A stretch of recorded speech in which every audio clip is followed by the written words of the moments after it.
Everyone doing today? Welcome back to On the Ball and welcome back to Review the Prem. Me and Sim went into game week 22 neck and neck, 201 points each. And the way the scoring works, if you don't know already by now, it's 5 points for a completely correct score and 1 point for a correct result. And the star man, once you pick that man, you can not pick them again for the rest of the season. Exactly. 5 points for a goal, 2 points for an assist. And let's get into the weekend's action. Starting off with the big game, the big Manchester derby. Manchester United 2, Man City 0. We both went for Man City wins. How wrong were we? Because I thought Manchester United played Manchester City off the park in this game. Michael Carrick's first game in charge as interim manager, put Bruno in the 10, Kobbie Mainoo and Casemiro sitting, and he proved to Ruben Amorim Kobbie Mainoo can play in the same team as Bruno Fernandes. I think it was a masterclass of counter-attacking football. The way Carrick had them set up, every time United broke on Man City, they were just streaming forward, so much space to exploit. The likes of Dorgu and Buemo, they were just completely tearing, and Bruno completely tearing Man City apart in this game. And I think Man City are clearly suffering from having their defenders injured at the moment. Gvardiol, Diaz obviously missing, Guehi not signed in time to play in this game. And I think Man United completely exploited it, and they were up for it. You could see the crowd were up for it. Carrick had them set up in a way to just ruthlessly go at Man City at the perfect moment. They defended brilliantly in a back four, showed this team can play in a back four, and I think Carrick provided a masterstroke. And Man City were really bad on the day. They just couldn't handle what Man United had to offer. They couldn't break them down. They couldn't create chances. And going the other way, Man United were just opening them up time and time again. They had 3 goals disallowed for offside, and obviously ended up winning the game comfortably in the end. And it was a top performance for Man United. Yeah, could have scored more goals than 2 as well on the day. Man City struggling to really hurt Man United, and yeah, much deserved victory. Maybe sign of things to come for Manchester United, but Man City, 4 games without a win now in the Premier League. They're just a bit lucky of Arsenal and what they're performing recently. They could be miles and miles and miles behind in the title race if Arsenal are really on their game right now. But 7 points behind now. What's your thoughts of the title race?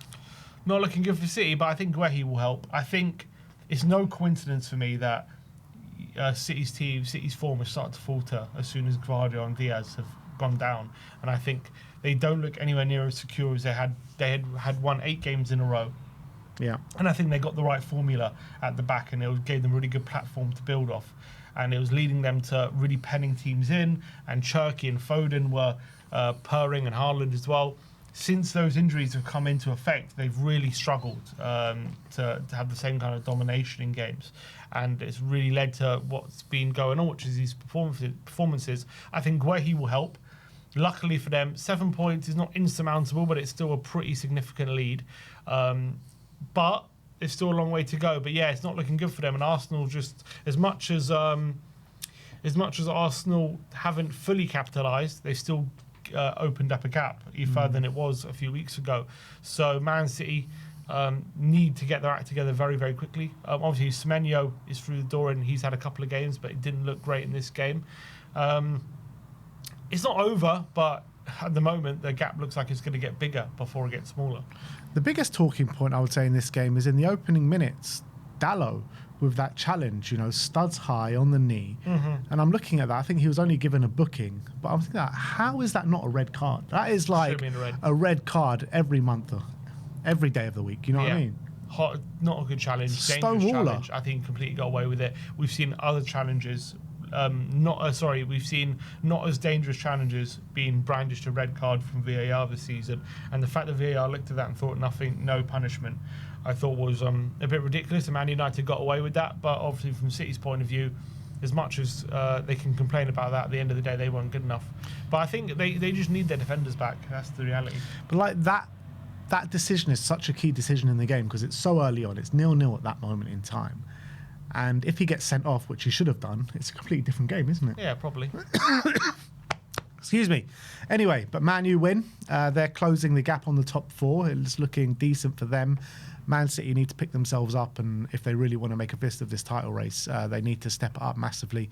Next up, we're going to look at Chelsea against Brentford. 2-0 to Chelsea. I think was that Liam Rosinia's first Premier League win in charge, first Premier League game.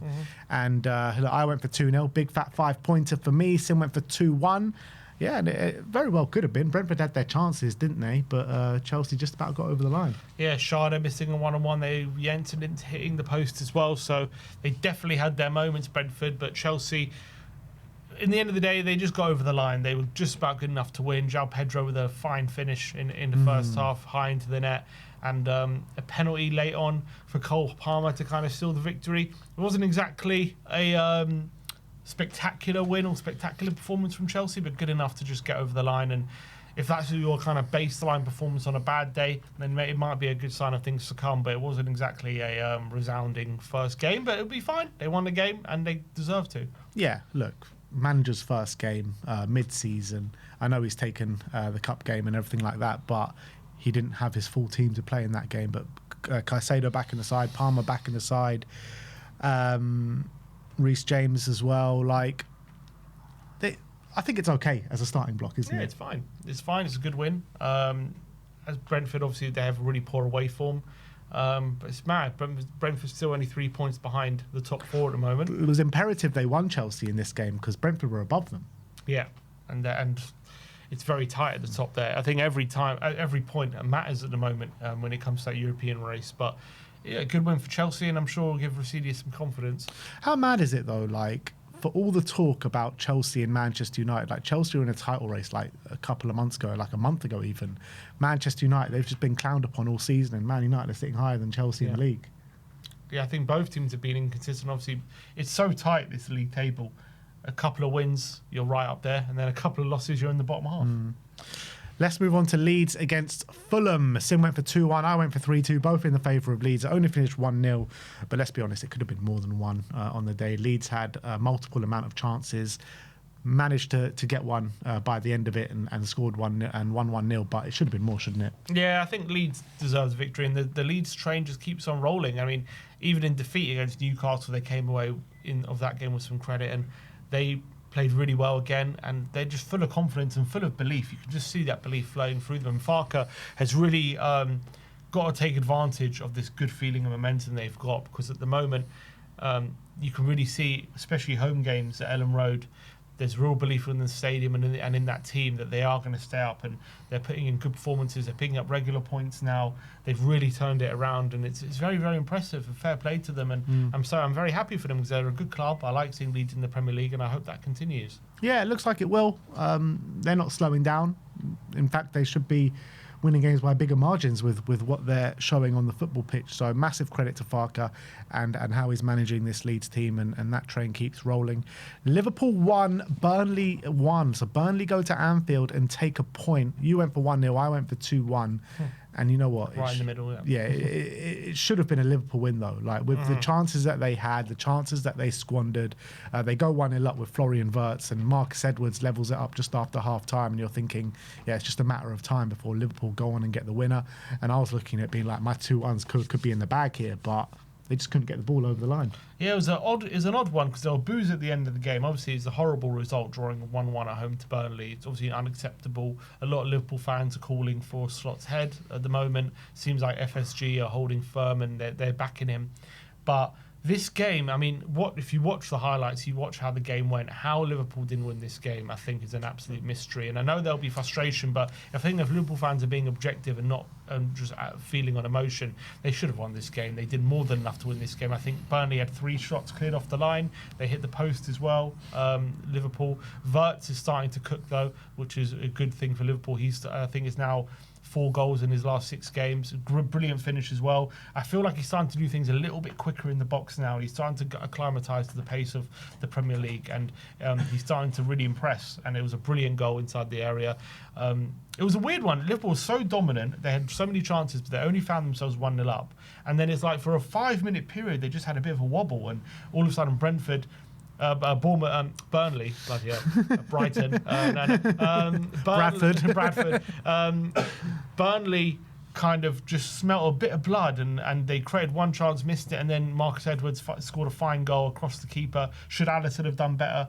probably. But yeah, good finish from Marcus Edwards. And then Liverpool, for some reason, they just got a bit shaky for a small time, but they regained control, had a host of chances near the end.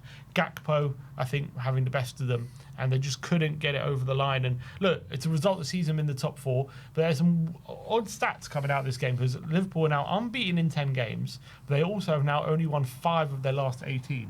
Wow. So, and of the last 10 games, they've won 5 and drawn 5. So not like they've won loads, but but they have obviously stopped the rot when it comes to losing, which is good.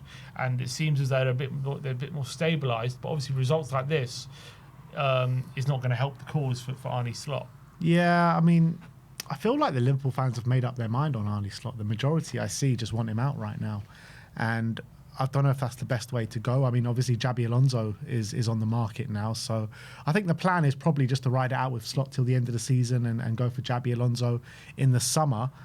However, you look at Liverpool, if he does just consolidate and kind of turn it around the second half of the season and get that top 4 and maybe get a bit closer to the likes of Man City, because they're not even that far off of Man City, do you stick with Arne Slot for next season? Do you keep him? I think if they can finish in the top 4 and show some signs of their performances really improving again and starting getting their act together, and let's say a bit like City last season, like they had a really good end to the season and gives them hope going into this season. I think that's what Liverpool got to aim at, and if they can do that and they have full belief in him, like. Liverpool fans are frustrated at the moment, but I watch their games, and in a lot of their games, they're just missing chance after chance, and they should be winning them. And it's a bit of luck, it's a bit of poor finishing, and conceding goals at the wrong times. But I don't think it's going to take a lot to turn this around, to be honest. I think they just need maybe a signing or two, a defender, and they just need to start putting their chances away, and they'll be fine. I really think that. A big complaint from Liverpool fans is that the football and the brand that they're playing is just very dull and dour, and there's just not much in their performances. That's like the kind of...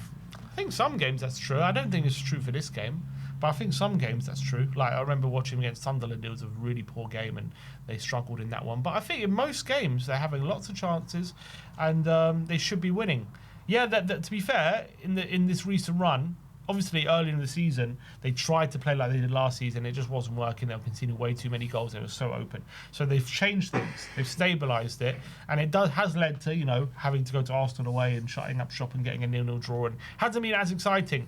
But they had to stop losing, didn't they? And that's just, what they had to do. And it's worked from that point of view. But they're still having games like this where they are playing well and they're creating loads of chances and it is exciting. But unfortunately, they just didn't put the chances away. And I think that's it. But I don't think it's completely lost cause. Look, I guess it all comes down to expectations, isn't it? Because coming into the season, they were Premier League champions. They were favourites to win the league.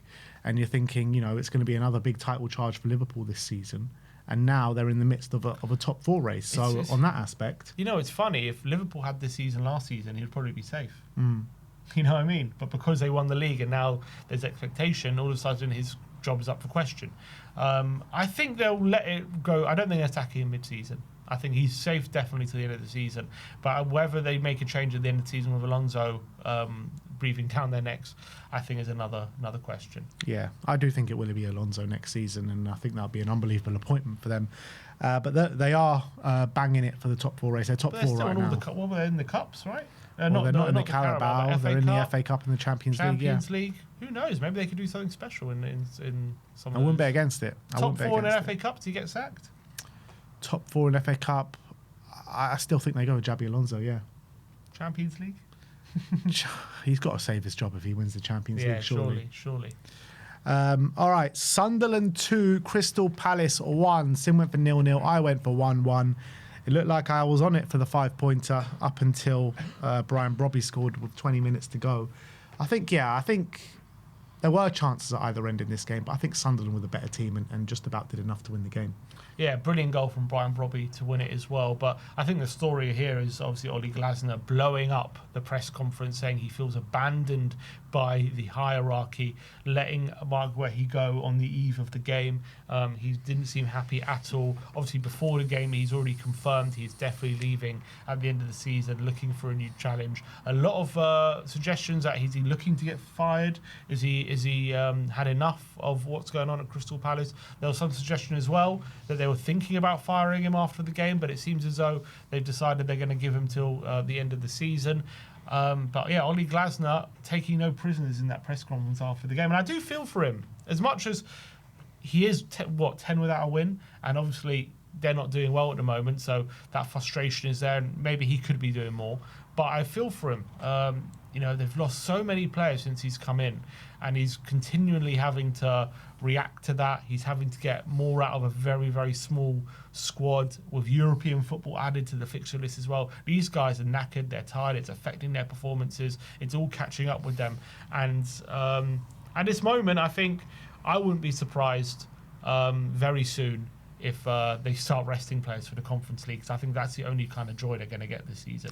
Look, Ollie Glasner knew the situation full well going into this transfer window. He knew that Mark Gehi had 6 months left. He knew that Mark Gehi was looking to leave and wants to go to a bigger club. He knew all these situations, and he even knew that if an offer comes in for Mark Gehi this January transfer window, he's going to be going. He even said it in a press conference a couple of weeks ago. So I think the eve of a game.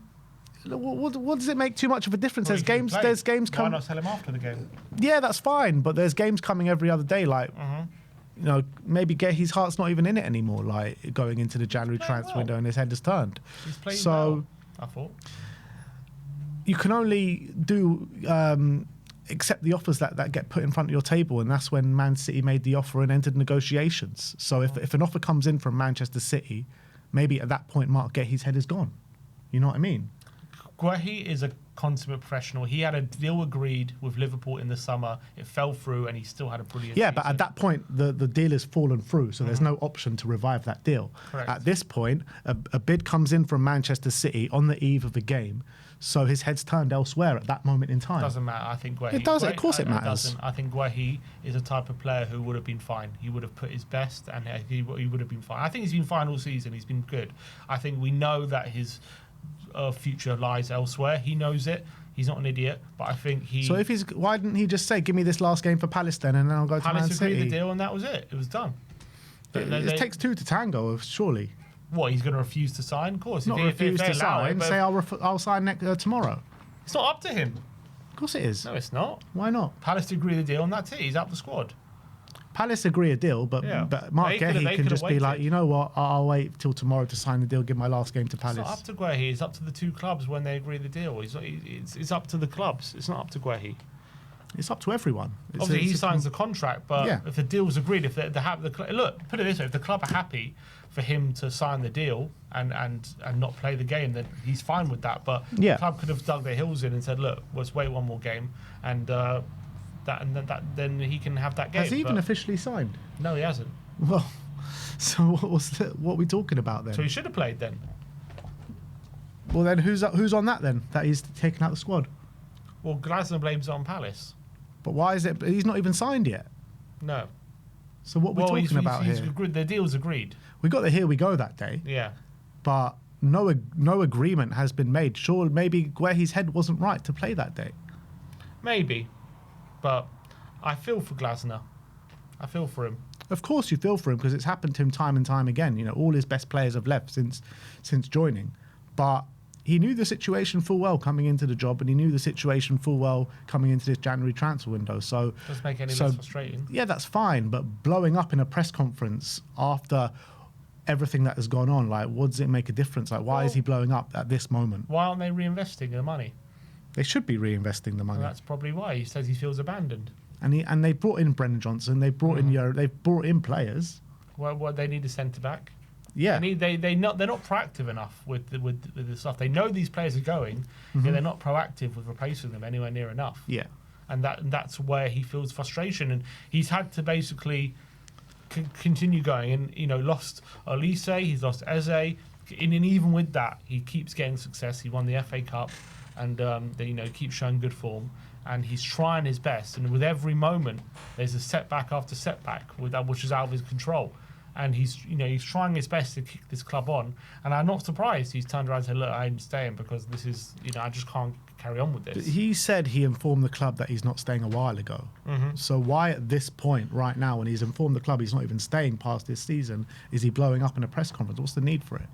because they've got a tiny squad and they've got the very little amount of players to choose from, and they're absolutely knackered. He's trying to protect the players. He's trying to get them some more support. He's trying to put pressure on the board to, come on, let's get going with some signings. Let's get some support for these players, because they've literally got a squad at the moment of 12, 13 players, like first teamers, and then there's a bunch of youngsters.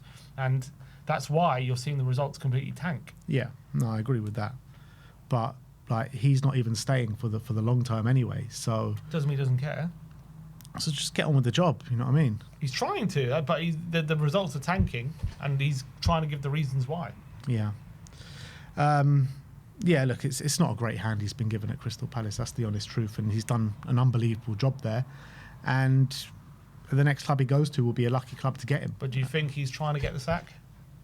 Is he trying to put pressure to sack him, potentially? I don't know. I don't think he's trying to get the sack. I just think he's clearly frustrated, and look, he's willing to give it till the end of the season, and he won't stay farther. He's than always that. been outspoken, even in his other jobs. He's not afraid of speaking his mind. Yeah, Just his style. but at the end of the day, Palace ain't going to get a better manager than Oli Glasner moving Correct. forward. So in their eyes, if I was a Palace fan right now, I'd be very worried in the direction the club is going in. I'd be worried, but I would also say they are a smart team, and they do usually end up okay. Yeah, but it's true, but they've never had it this good before, This is the best it's ever been, yeah. by far as well. Like, who was it before? Roy Hodgson and First ever trophy in their history, so Yeah. there you go. So I mean, they'll always be okay. They'll always like retain Premier League status, but they're not going to be winning any cups anytime soon or consistently playing in Europe or whatever.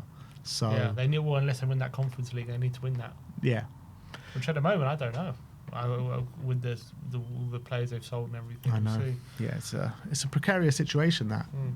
But if the chairman really wants Europe, then he needs to go get some players in this January. Absolutely. Tottenham against West Ham. Tottenham 1, West Ham 2. We both went to 2-0 to Tottenham, and it was an absolute disaster, this game. First 45 minutes, there was only one team that wanted to win that game, and that was West Ham. Spurs made them look like prime Barcelona, the way that they were passing it around us, and Spurs just weren't at the races. They really weren't. It was 1-0 at half-time, and it could have been more. It could have been 2. It could have been 3. We were lucky it was only 1. A mini fight back in the second half. Spurs got a goal back, could have potentially got another one. And then it kind of just dried up. Poor tactical changes from Thomas Frank. And West Ham scored right at the death with, flappy moments from Vicario and Wilson scoring in the last few minutes of the game. But the biggest talking point of the game is obviously the fans' reaction to Thomas Frank. South Stand, I was there, and big marauding. You're getting sacked in the morning from the whole of the stadium. It seemed like big boos at halftime, big boos at full time, and it was solely directed at Thomas Frank. And as of now, we're learning that he is going to be taking the Dortmund game as well. So, look, he's in danger of losing his job, but there's no immediate threat in terms of before the next game. Yeah, I think this guy is on borrowed time at the moment, Thomas Frank. He's doing an awful job. The football is horrible. The home form is horrible. I think the fans haven't taken to him whatsoever. He seems to have lost the dressing room as well. And when all those things put together, it only leads into one direction, and that's Thomas Frank losing his job. And there was a lot of, positivity and hope when he was hired that this could be a good appointment for Tottenham, but it's turned out to be a bit of a disaster, if we're all being honest. And Tottenham now find themselves in an absolute mess. What do? They fire him with no obvious alternative, quite apparent right now, potentially having an interim for 5 months. Do they hang on to the faint hope that he can turn it around while the ground gets more and more toxic, while the fans get more and more angry, and while the players get more and more disinterested and displeased with what's going on at this football club? I'm sure it's is leading at the moment to a lot of players looking at this situation, thinking, "What am I doing here?" Are they going to have their head turned and all this kind of stuff? It's a big old mess at Tottenham Hotspur, and all the while, West Ham actually did cut the gap a bit from 13 points to 10 points in the Premier League, which might sound like a significant gap, and it is. But with the fixtures Tottenham do have coming up in February, Man City, Man United, Arsenal and Newcastle all in a row, where would that leave us if West Ham were to pick up any sort of form in the next month or so. It is a very worrying situation for Tottenham Hotspur, and yeah, the future looks bleak at the moment for them, whatever direction they go down in the near future anyway. Yeah. The problem Spurs have is that a game like this could really kickstart West Ham's season and give them confidence. That's a big problem. But, looking at West Ham's fixtures, they got Sunderland at home next week. I wouldn't say that's a given that Sunderland win that. They're much better at home than they are away from home. So if they do have any sort of confidence going into that game, that could be worrying. But then they go Chelsea away, they got Burnley away, and Manchester United at home. So I think they lose to Chelsea and Man U.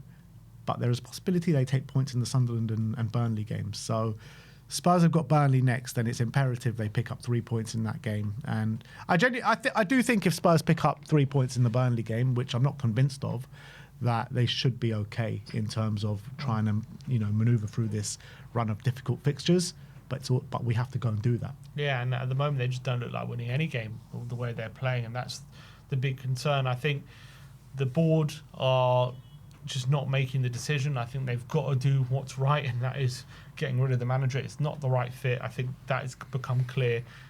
There's only one decision to be made. I think Frank has stayed beyond his welcome at Tottenham Hotspur, and I think it's time for him to go. But Nuno looks like he's been got a win there, and he's got a bit of a stay of execution. What a massive win that is for him, and a good performance as well. So they'll be delighted with that. And sometimes it just takes a performance like this and a result like this to kickstart a run of form for a team like West Ham. Yeah. Momentum and mood is so important when you're down at the bottom. Look at Leeds, one result and bam, look how it changed everything for them. Yeah. And West Ham will be hoping it has the same impact. Yeah, I got a feeling it'll more like kind of lull them into a full sense of security that I think they may be better than they are, and because Spurs were very much willing participants in that game and gave them all the space to play in, and I don't think many teams will afford them that. That's the reality. But look, West Ham did win, and a massive, massive win for them. And just heaps more misery and more problems on the head of Thomas Frank and Tottenham Hotspur. And next one is Nottingham Forest 0, Arsenal 0. Both us went for Arsenal wins. I went for 1-0, you went for 2-0. And I mean, Arsenal are just involved in the most dire games of football at this moment in time. And I've said it time and time again. It feels like whenever Man City drop points, Arsenal have that opportunity to go and really put the title race in an even more commanding position than they have it right now. And they just bottle it every time. It's a really weird situation. You're thinking, Arsenal going away to Forest. Forest have been really poor. This is going to be a routine victory for Arsenal. First half was, did anything even happen in that first half? I don't think it did. Arsenal tried to push the issue a bit more in the second half and had a few chances and probably should have won the game, but it just continues telling the same old story. Yeah. Is it another case of Arsenal bottling another chance to pull clear? Is it a good point, someone's saying? Because then it takes Man City from 2 games away to 3 games away in a way, because they've earned a point. So it's not the worst point in the world, but also it's hard to see it as anything but a missed opportunity when you're playing 17th in the league, and to go 9 points clear and you miss that opportunity. That's got to be frustrating if you're an Arsenal fan watching it. They did have a few chances. Martinelli probably missing the best of them, didn't he, with the back post chance which he put just wide. Should they have had a penalty late in the game? Ole Einar with the handball. Arteta was fuming with that late in the game. A lot of people saying, should that have been given? The VAR said it rolled down from his shoulder to his arm, so they decided that it was unintentional. I can see both sides. I think in a perfect world it's not given, but I can see why it could have been given. It's weird. Like, as you say, whenever Man City drop points or wherever there's they have an opportunity to pull clear, they clam up a bit. They just seem to not have the same kind of confidence about them. And I think it happened against Liverpool. Same thing happened here. Two draws in a row. So, if they would have won those 2 games, they would be right now 11 points clear, and the race will pretty much be over. They've got a significant gap, but still not enough, is it, to say it's done and dusted just yet? Because next week Arsenal play United, Man City play Wolves at home. that gap could get cut to 5 potentially if Arsenal don't win, and all of a sudden it's a bit closer again. So it's not over, but Man City with 4 games winless, it's hard to see them getting back on that run of form they were just on. That it looked like all of a sudden they were inevitable, and they got back to 2 points behind, and it looked like they were really hot on their tails. Not quite that much. They do have a pretty nice buffer now, and I think that buffer will relax them a bit when it comes to, even if they do drop points, they still have a nice buffer to have confidence with going forward. So I think Arsenal will be very happy with the position they do find themselves in, but there will be that frustration in the back of their mind saying, we could really be double digits clear here. Yeah, the reality is they should be 11 points clear. They should have beaten Liverpool at home last week with what Liverpool have done this season. They should have got 3 points in this game. But I think this game more than the Liverpool game, because, anyone can drop points on Liverpool on any given day. But Forest away with, the form that they've been on with Sean Dyche at the helm, big candidates for the drop. They've got to be massively disappointed with dropping points in this game. And, the next 2 games, they got Manchester United, who just played Man City off the park, and they've got to go to Ellen Road after that. So 2 very difficult games coming for Arsenal. And if they don't pick up wins in both those games, then it could easily become a tight gap again. But also look at it this way, Arsenal just need 12 wins to win the title. 12 wins. That's it. How many games left? 16. 16. So they need to win the majority of those games. So I wouldn't put it past them though. Yeah, I don't know, man. I mean, the way it's going this season, it just feels like an all too familiar story, and I hope it is that case. But Man City got to click into gear. That's the reality, and if they don't, then it'll be all over pretty soon. I think Guehi and Semenyo will help, but they need to start playing like they were before, and I don't know. At the moment, it doesn't seem like it's happening. Yeah, I think why Arsenal fans are so frustrated right now, and I'm looking at all these Arsenal fans complaining, and I'm like, are you guys the most spoiled fan base in the world football right now? You're 7 points clear at the top of the league. You're top of the Champions League group. You've just won in the Carabao Cup semi-final first leg. You're still in the FA Cup. They're literally challenging seriously on all 4 fronts, and all I'm hearing is complaints from Arsenal fans. But on the other side of that, they have seen this story before. They really have. And yeah, Man City haven't really clicked into gear, or they did click into gear and now they're kind of haven't won in 4 games. But they know in the back of their minds that if Man City do click into gear, they could literally win every game from now to the end of the season. They've seen it. They've seen them do it on a number of occasions. So that's the kind of apprehension for Arsenal. And I think if Man City do go on that run, I think they win the league. I can't see Man City winning every game. But we'll see. No, I can't see it either, but I'm just saying if they do. If they win every game, they'll win. But they still got to go to Stamford Bridge. They got to go to Anfield. Yeah. It's difficult.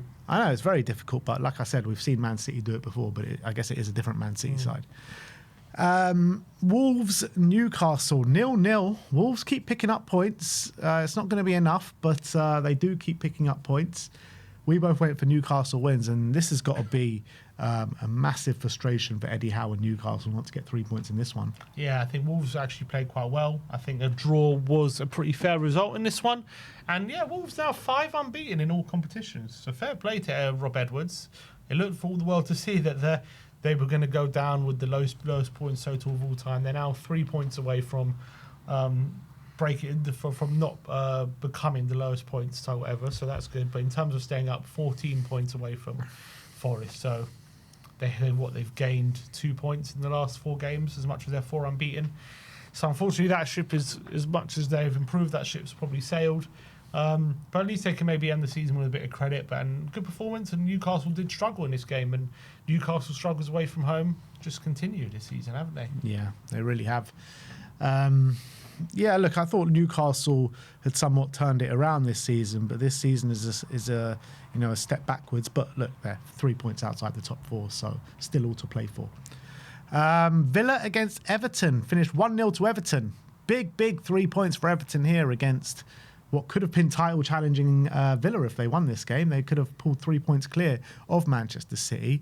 Unai Emery cut a very, very frustrated figure at the full-time whistle. He was saying in the post-match interview, we're not even contenders for top 5 when you look at our quality compared to the other teams. And I'm thinking, like, You're third in the league. You're level on points with Man City. I think you're just a bit frustrated, mate. Yeah, it seems as though apart from like Arsenal, like everyone's just miserable this season. Every club. But that's what I say. Even Arsenal, their fans are moaning right now. The only happy teams are like Brentford and maybe Leeds. Like they're the only happy teams at the moment. But yeah, poor result from Villa. I think this was an example of their luck running out a bit. So you look at the highlights, they had a number of efforts from positions where they have been scoring from in recent weeks, and this time Pickford making saves or shots were being blocked, and they didn't get one of those long-range efforts like they had been in previous games. And I keep saying they're not going to keep getting away with it. Well, this is one game they didn't. We'll see down the line. But yeah, you got the Arsenal game right as well. Don't worry. Huh? You got the Arsenal game right as well. Yeah, I think I do. I wouldn't be surprised if you see them starting to drop down the table a bit. I know they've got a significant gap between them and Liverpool. I reckon Liverpool are going to catch them up. I think Villa have been riding a hot wave for a long time, massively overperforming. I don't think they're anywhere near as good as their league table suggests, but they are a good team and they're still definitely favourites to be in that top four. I reckon come late March time, April time, do they start looking at that Europa League, thinking maybe that's a better thing to focus on. We'll have to wait and see. Yeah, I think the thing is with Villa, every time they drop points, Unai Emery just like he's such a bad loser. Yeah, another manager who again must be frustrating, like because he's done such a great job. He just needs that support and investment, and unfortunately, it doesn't look like it's coming to his. And they've got rid of Marlon, which I didn't really understand. Gone. Who there's rumours of Tammy Abraham coming in.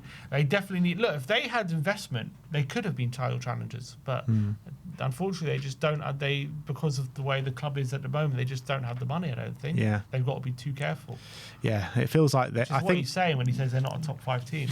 They've got the money, but they can't spend it because of the FFP situation. Yeah, and then they spend such high wages turnover. And that's the reality of their football club. But look, that's what happens when you sign Marcus Rashford and Jadon Sancho and these kind of guys. Like, you've got to be smarter in the window. That's the reality. All right, star men. Oh, well, actually, there is a game tonight. Brighton against Bournemouth. I can't remember what you went for. I went for 3-1 for Brighton. 3-3 I went. You went 3-3, a big one. Bournemouth have the chance to go to 13th with a win. Okay, and Brighton? And, Brighton, if they win, jump from 12th to 10th. Okay. And Tottenham will drop down to 15th with a Bournemouth win. Fantastic. Star men, none of them did anything. I went for a shot in the dark. I went for Matisse Tell. Did nothing. Got taken off. And in frustration. Yeah, and you went for Calvert-Lewin, and he also did nothing. Probably should have, but didn't. But that's where we end off. I gain a little bit of a gap. This is the way it works, Sim gets level, I pull clear, and Sim will probably get level in a couple of weeks' time. But we end off in 203 to 207. We'll be back on Thursday for another round of Predict the Prem for game week 23. But thank you everyone for joining us today, and we'll see you next time.